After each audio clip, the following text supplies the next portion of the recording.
Ditelo che è ora che cominciano a fare qualcosa. Ma lei vive qua? Io abito qua, no abito qua, gestisco il tennis qua, sono 3 giorni che non posso andare, non so cosa sia successo.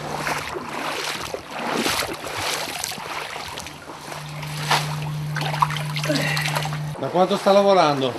Sono tornato adesso perché ero giù in Calabria, mia moglie era da sola qua e per cui sono dovuto scappare subito dalla Calabria e venire su qua, la moglie era disperata, poverina.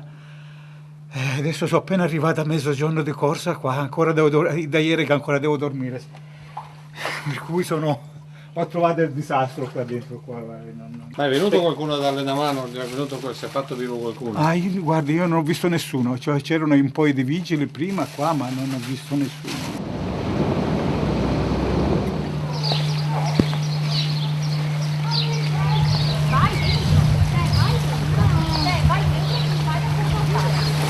Vai. È messo.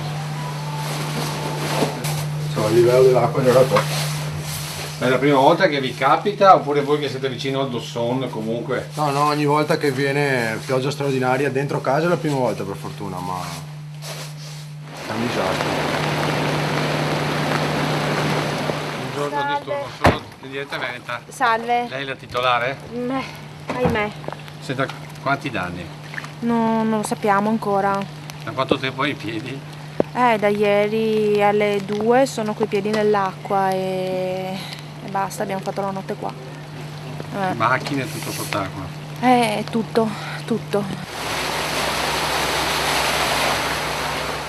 I furgoni come traghetto? Sì, il furgone come traghetto per portare gli operai che cambiano il turno alle 2. Perché stanno facendo, non produciamo, ma stanno aiutando a pulire. Qui è entrata l'acqua, adesso ha lavato, vedi che c'è ancora qualche residuo qui.